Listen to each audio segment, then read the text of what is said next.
Yes, hello guys, मैं ईशा गुप्ता आपके लिए बड़ा एक इम्पॉर्टेंट क्वेश्चन लेके आई हूँ। ये एनसीईआरटी से आपके ट्राइंगल्स वाले चैप्टर से इम्पॉर्टेंट क्वेश्चन है। एनसीईआरटी बेस्ड क्वेश्चन है। ये थोड़ा सा ट्रिकी है, देखने में बड़ा सिमिलर सा लगता है, बट ये थोड़ा सा ट्रिकी क्वेश्चन है। तो अब देखो, इसमें आपको क्या गिवन है कि दो साइड्स और एक मीडियन है एक ट्राइंगल का, और दूसरी साइड्स, दूसरे ट्राइंगल की दो साइड्स और एक मीडियन है। आपको ये गिवन है कि वो प्रोपोर्शनल है। Then you have to prove triangle ABC and PQR similar है। सी, जब भी आपको सिमिलैरिटी करनी होती है तो आपको या तो दो साइड्स प्रोपोर्शनल करनी होती है ना, और एक एंगल करना होता है इंक्लूडेड एंगल, ऐसे है सिमिलैरिटी से। या आपको करना होता है तीनों एंगल्स इक्वल हो, है ना, या आपको करनी थी तीनों साइड्स इक्वल हो। बट अगर हम ट्राइंगल एबीसी और पीक्यूआर की बात करें तो इसके अंदर आपको दो साइड्स दे रखी है, बट आपके एंगल के बारे में कुछ नहीं पता, तो हमें एक एंगल चाहिए जो इक्वल हो।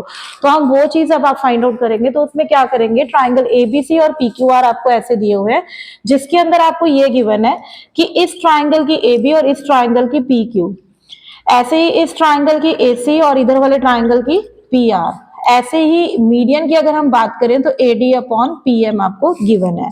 Now you have to prove कि triangle ABC is similar to triangle PQR, ये आपको प्रूव करना है, राइट। अब इसमें आपको कंस्ट्रक्शन करनी है, ठीक है। अब कंस्ट्रक्शन के लिए हम क्या करेंगे, इसमें कंस्ट्रक्शन के लिए मैं अलग से इसको गिवन जो है वो साइड पे लिख देती हूँ, सो दैट कि हमें इजी लगे यहाँ पर। तो आपको यहाँ पर गिवन जो था ट्राइंगल में AB upon PQ is equal to AC upon PR is equal to AD upon PM given है, ठीक है।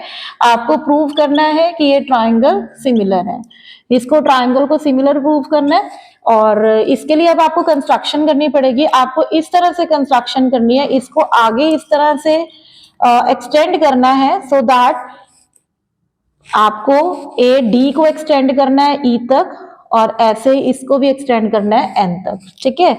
नाउ कंस्ट्रक्शन है, you will extend AD to E such that AD is equal to DE, हमें इस तरह से करना है। और ऐसे ही PM, और हमने PM को मतलब एक्सटेंड करना है PM को N तक सच दैट कि PM is equal to MN, ठीक है। और साथ में इन सबको ज्वाइन करना है, ज्वाइन BE इस तरह से, ओके, ठीक है। अब आपको इसको आपने ज्वाइन करना है। अब आपको पता है, देखो एक चीज अब प्रूफ में हम करेंगे, हमें पता है कि ये जो BD है और DC है ये इक्वल है, वी नो दैट। क्यों? क्योंकि ये मीडियन था। Similarly QM is equal to MR है, क्योंकि ये भी मीडियन था, ठीक है। अब हमने अभी अभी कहा है कि AD is equal to DE है, हमने अभी अभी कंस्ट्रक्शन की है कि AD is equal to DE, और ऐसे ही PM is equal to MN है, हमने कंस्ट्रक्शन की है। तो इससे देखो क्या दिख रहा है आपको, अगर हम इस क्वाड्रिलेटरल की बात करें ABEC पूरे की बात करें अगर हम, तो हमने इसमें क्या देखा, एक ये डायगोनल है, एक ये डायगोनल है। सिमिलरली इसमें ये डायगोनल है और ये डायगोनल है। हम क्या करेंगे, इन दोनों को जब ये डायगोनल, जब ये दोनों आपस में ये इक्वल है, ये चीज है ना, तो इसका मतलब ये जो डायगोनल है वो क्या करते हैं, बाइसेक्ट करते हैं। अगर हम इनकी बात करें क्वाड्रिलेटरल पूरा ABEC, और साथ में इधर वाला PQNR, ये दोनों के दोनों पैरेललोग्राम्स बन गए। अब पैरेललोग्राम क्यों बन गए, बिकॉज इनके डायगोनल बाइसेक्ट करते हैं। हमने कहा है ना कि ये इक्वल है, मतलब ये इसके इक्वल है, ये इसके इक्वल है, तो इसके लिए डायगोनल बाइसेक्ट करते हैं, और वो सिर्फ और सिर्फ पैरेललोग्राम में ही करते हैं। तो इसलिए ये जो ABEC है और PQNR है ये पैरेललोग्राम्स है, राइट। अब पैरेललोग्राम्स है तो ऑपोजिट साइड्स भी इक्वल होंगी। इसका मतलब क्या होगा, BE is equal to AC होगा, QN is equal to PR होगा, राइट। अब अगर ऐसा है तो इसका मतलब क्या हुआ कि ये जो BE अपॉन QN, मैंने इन दोनों को डिवाइड कर लिया, ऐसे AC अपॉन PR होगा, ठीक है। ऐसा क्यों था कि BE is equal to AC, because parallelogram था तो ऑपोजिट साइड्स इक्वल, यहां से भी ऑपोजिट साइड्स इक्वल, तो ये इक्वल रखी। अब इन दोनों को डिवाइड किया तो हमारे पास ये आ गया, ठीक। पर हमें एक चीज देखो, यहाँ गिवन में हमें ये दिया हुआ था फ्रॉम फर्स्ट, अगर हम बात करें तो ये जो AC और PR है ना, ये दोनों किसके इक्वल दिए हुए हैं, AB अपॉन PQ के इक्वल दिए हुए हैं फ्रॉम फर्स्ट, राइट।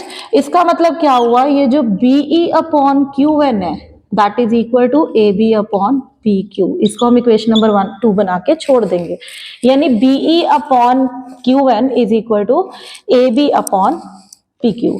अब देखो यहाँ पर हमारे पास दो साइड्स प्रोपोर्शनल आई, अब हमें थर्ड साइड की बात करनी है। हमें एक चीज और पता है कि ये जो A B upon P Q है ना, ये A B upon P Q आगे किसके इक्वल है, A D upon P M के इक्वल है, ये हमें गिवन था, है ना।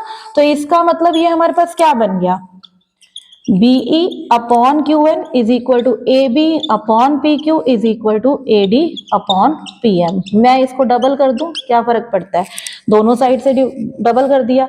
हमें पता है ये जो ए डी है ये डी ई के बराबर है, ये इसके बराबर है, तो अगर मैं डबल कर दूंगी तो ये क्या बन जाएगा, पूरा ए ई बन जाएगा। दैट मीन्स ये ए ई अपॉन इधर से ये क्या बन जाएगा, पी एन, राइट। तो यानी BE upon Q N, A B upon P Q और ये तीनों प्रोपोर्शनल आ गए इस ट्राइंगल की अगर हम बात करें, ठीक है, इस ट्राइंगल की अगर हम बात करें पूरे की। तो अगर ये बात कर रहे हैं तो इसका मतलब by S S S similarity क्या कह सकते हैं, ये तीनों साइड्स प्रोपोर्शनल आ गई तो ये ट्राइंगल भी सिमिलर होगी, यानी A B E similar to triangle P Q N, right. अब अगर ये तीनों साइड्स हैं, ये ट्राइंगल पूरा का पूरा सिमिलर हो गया, तो ये जो एंगल्स हैं ऑटोमेटिकली ये भी इक्वल हो जाते हैं। तो यानी अगर मैं इसको एंगल 1 एंगल 2 कहूं तो देयरफॉर क्या हो जाएगा, angle 1 is equal to angle 2 हो जाएगा।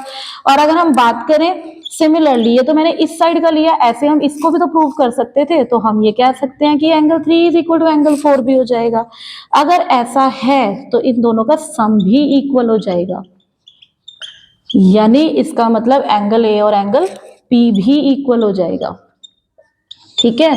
हमारा टारगेट यही था, हमने कहा था स्टार्टिंग में कि हमारे पास दो साइड्स प्रोपोर्शनल है, ठीक है। हमें तीसरी चीज चाहिए थी, वो तीसरा हमने एंगल बीच में निकाल दिया, हमारा यही पर्पस था और हमने निकाल दिया। दैट मीन्स अब अगर आप रूल लगाएं, अगर आप इन दोनों ट्राइंगल्स की बात करें, ट्राइंगल ए बी सी और पी क्यू आर की, इसके अंदर हमारे पास एक तो ये angle A is equal to angle P आ गया, और दूसरा ये दो साइडें आपको प्रोपोर्शनल दे रखी थी ये वाली, है ना, A B upon P Q is equal to A C upon P are.